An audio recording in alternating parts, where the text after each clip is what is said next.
حضرت آیت اللہ محمد تقی بہلول رضوان اللہ تعالی علیہ کے جنہیں شاہ کے باپ نے جلا وطن کر دیا تھا افغانستان میں، ظاہر شاہ کے زمانے میں خداوند تبارک و تعالی نے ان دونوں بادشاہوں کو ذلیل کیا، خوار کیا اور دونوں کو جلا وطن کیا،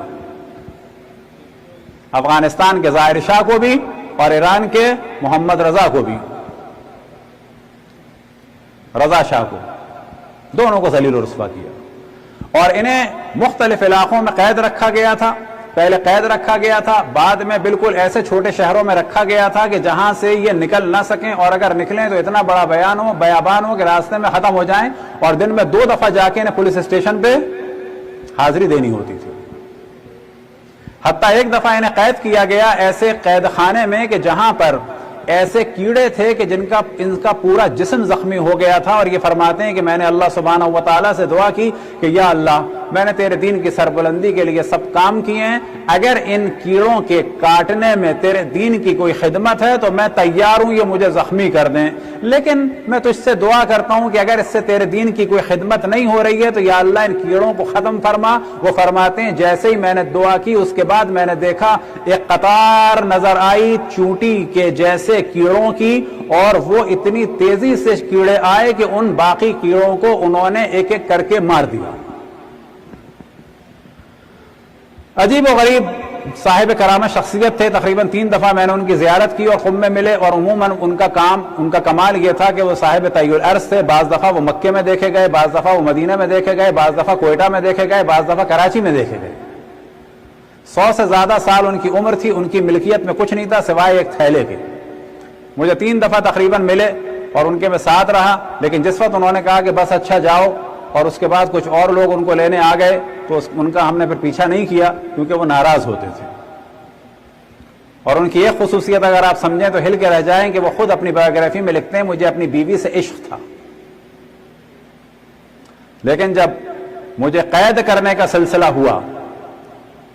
تو وہ اپنے ملنے آتے تھے بیوی سے، کسی ایک گھر سے داخل ہوتے تھے، چھتوں میں سے بدلتے ہوئے وہاں آتے تھے، لیکن جب بہت زیادہ خطرہ ہو گیا تو انہوں نے اپنی بیوی کو خود بات چیت کر کے راضی کر کے طلاق دی،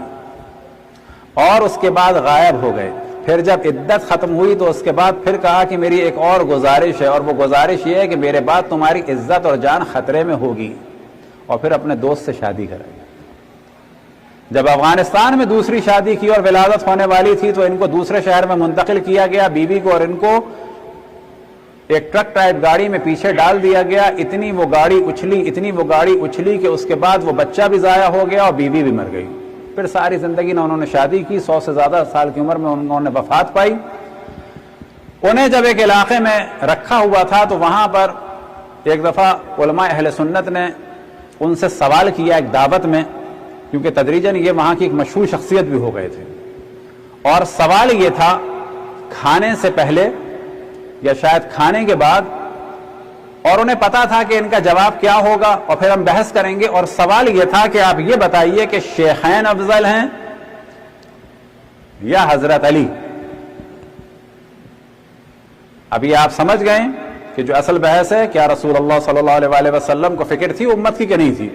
ہم کہتے ہیں فکر تھی اور انہوں نے معین فرمایا۔ اب انہوں نے سوال کیا کہ شیخین افضل ہیں یا حضرت علی؟ حضرت آیت اللہ محمد تقی بہلول رضوان اللہ تعالی علیہ نے جواب دیا کہ شیخین کا حضرت علی سے کیا مقابلہ، شیخین تو رسول اللہ سے افضل ہیں۔ ساری بحث پلٹ کے رہ گئی کہ ہماری توقع تھی کہ یہ علی کہیں گے تو پھر ہم بحث کریں گے، انہوں نے تو ایسی بات کر دی کہ جو ہم بھی نہیں سمجھ سکتے اور سوچ سکتے۔ انہوں نے کہا کیا مقابلہ حضرت علی کا شیخین سے؟ شیخین افضل ہیں رسول اللہ سے۔ اب یہ سب کے سب منہ کھلے رہ گئے۔ اس کے بعد کہا کہ دیکھو ان دونوں کو فکر تھی رسول اللہ کے بعد امت مسلمہ کے لیے ایک رہبر چننے کی، اور رسول اللہ صلی اللہ علیہ وآلہ وسلم کو بقول تمہارے فکر نہیں تھی امت کی۔